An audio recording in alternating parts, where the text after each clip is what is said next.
Let's talk about how many black flashes Yuji actually hit, and some other questions straight from you guys. But if you're not caught up on the manga, spoilers beware. So our first question today comes from Oreo Ranger. I'll move out of the way for anybody that wants to read, but he's talking about the discrepancy between the amount of black flashes Yuji hit against Sukuna in their most recent fight, where the manga refers to it as a total of 7 in chapter 258, but a lot of people count 8 total black flashes starting from chapter 256. So which is it? So personally, I'm in line with what the manga says in that Yuji hit 7 black flashes across this sequence. And I agree with Oreo that this is the panel that's making people think it was 8. This panel, I think, is actually Sukuna hitting a black flash on Yuji. The panel right before this one is Yuji hitting a black flash with this arm right here. So I think this is him following through on the same punch he just threw and is not a new black flash from him because the impact seems to be right here. So I think this impact is the black flash and it came from Sukuna, which again means Yuji had a total of 7, not 8. The manga didn't make a mistake. Next up, Aang wanted to share these thoughts, and it was a bit of a long exchange. I can't show all of it, but here's the gist of it for anybody that wants to read it.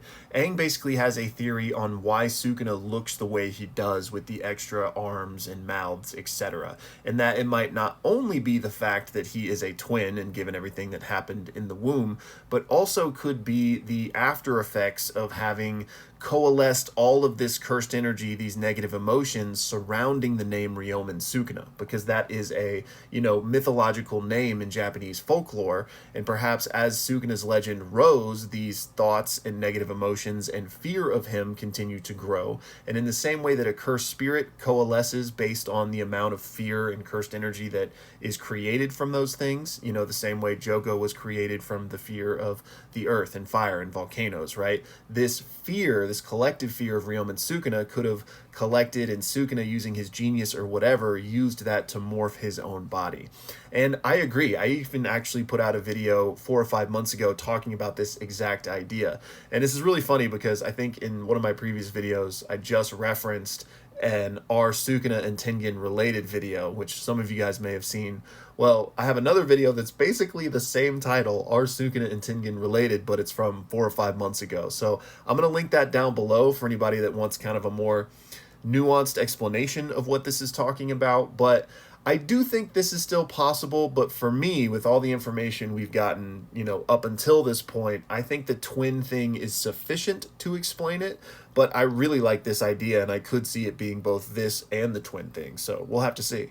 Next up, I got these DMs from Edwin, who basically just wanted to share his thoughts on the merged beast Agito, basically saying that in this combination Shikigami, it essentially looks like different pieces of the various Shikigami, as opposed to like some sort of mixture merger of them. The point being that we can kind of deduce which pieces we've never seen before, and those must be from Tiger Funeral, and I completely agree. He even talks about how the claws, the big chest, and the lips we've never really seen before, so those must be from Tiger Funeral.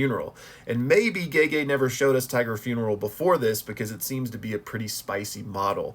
And I would say that, it could be part of it, but Gege also hasn't shied away from spicy models before. I'm thinking of I'm blanking on the name, completely blanking on the name, but we're going to keep going. The three-way battle with Yuta, sky manipulation, it'll come to me as soon as I stop recording, but Gege got really creative with making that spicy. Yorozu was a bit spicy, so I could see that being part of the reason, but I don't think that would deter Gege that much. But in any case, Tiger Funeral seems crazy, and I guess we'll never see it in its full form at this point since it's presumably destroyed, but maybe he'll release something in like a new fan book or volume extras or something, because it's one of the stronger Shikigamis, so I would love to know just what it's capable of on its own. Next up, Sam says, I have an idea of how to make Todo special grade. And for those of you that don't know, special grade is a designation that is specifically given to sorcerers that could take out a country by themselves, right? So you could be like insanely strong, but if you don't have like the right technique to actually be able to go up against a country, then you're not going to be special grade. So first of all, I would agree that Todo in spirit definitely is special grade just due to his IQ and just the insane stuff he can do with the curse technique. Now you're saying, could he bring like a bag of sand and just basically teleport everyone, 50 meters up in the air to take on a country, considering he can do 50 swaps per second now. And I think that it still would be hard to call Toto special grade, because why, he can do so many snaps per second. When he starts, snapping multiple people and longer distances, he has to use more than one of those 50 per second. Like he's trading like 5 of the 50 per second in order to shoot somebody really far, or in order to do 3 people at once. And I think I keep saying 50. I think it's 60 per second. But regardless, I still think it's going to be tough for Toto to get to special grade by himself. I think really where Toto truly shines is when he's in conjunction with somebody else. So, now we're getting into really murky territory, but I would say if you pair Toto with like anybody that's even remotely strong, the combination of them could become special grade very easily. Next up, we got this one from Alex, who asks, where do you think full potential Mahito lies amongst the top 10, given that he has about 10 to 20 years to develop? And Alex, I've actually put out a video basically on this subject before, so I'm going to link it down in the YouTube comments below. But I think a Mahito that has time is insane, like definitely one of the strongest, because he was already built different and he was essentially a baby, right? He learned domain so quickly, learned and adapted from gojo, like he just kept evolving. So if we realistically give him 10 to 20 years, and I mean, some cursed spirits are hundreds of years old, right? I think Mahito is absolutely up there with the strongest. I still don't think whatever happens, he's going to be better than Sukuna or Gojo, because we know those two are just on a completely different playing field. But I think Mahito, full potential Mahito, let's call him, is easily top 5, because not only are you going to have to be a beast to contend with him in general, you then have the whole soul perception problem that, you got to have a unique way to destroy him, assuming you can't completely delete him, where the soul thing isn't an issue. Mahito is an insane problem for the verse if he's given time. Next, we got this one from WhosTouch, who asks, how can Sukuna not get obliterated by his own furnace?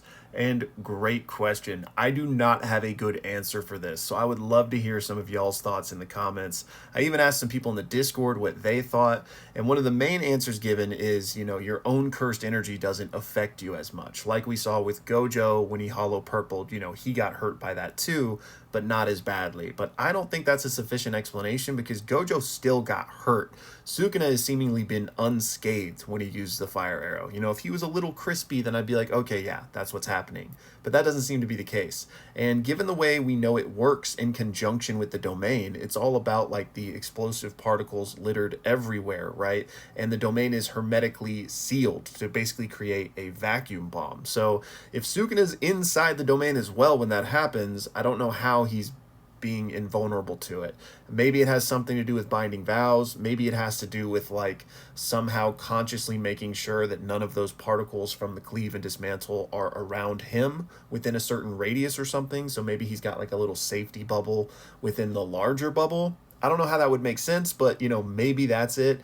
Long story short though, I wish I had a better answer for you, and maybe there is some answer that is just eluding me. So again, let me know y'all's thoughts in the comments. Next up, Joey wants to know how I rank Choso in terms of the disaster curses and also the verse in general. And this is tough because, Shinjuku Choso was getting in there with true form Sukuna. He had the month training arc with the body swap, so surely he evolved a lot, but at the end of the day, he still didn't have a domain expansion, and all of the rest of the disaster curses do. So for that reason, I still gotta put him at the bottom of the disaster curses, even though you could probably make some arguments that he might be able to beat somebody like Dagon or Hanami. But, I definitely don't think Choso is taking Mahito or Jogo, even if you give Choso like a lot of benefit of the doubt. So I think I have to put him at the bottom. And then in terms of the verse in general, he's pretty strong. I think he's going to beat a lot of sorcerers that don't have domain expansions, especially due to his, curse wound death painting body, being able to heal easier with the blood manipulation as well. So I think he's upper tier of the verse, but again, is going to lose to basically anyone with a domain expansion. And then finally, do I think Yuji would have won if his last punch against Choso was a Black Flash in their fight? And really hard to say, obviously, but Yuji's Black Flashes are built different, so I think the fight might have had a different outcome if it had been one. Anyways, y'all, that's going to do it for this one. Shout out to everybody who sent in a question. Thank you so much. And y'all, the lobotomy is almost over. We are in the home stretch. So just hang in there a little bit longer. Come join the Discord in the meantime. And if you're feeling extra nice today, maybe consider tossing your boy a follow, hitting that subscribe button. It would be much appreciated. Thank you guys for watching.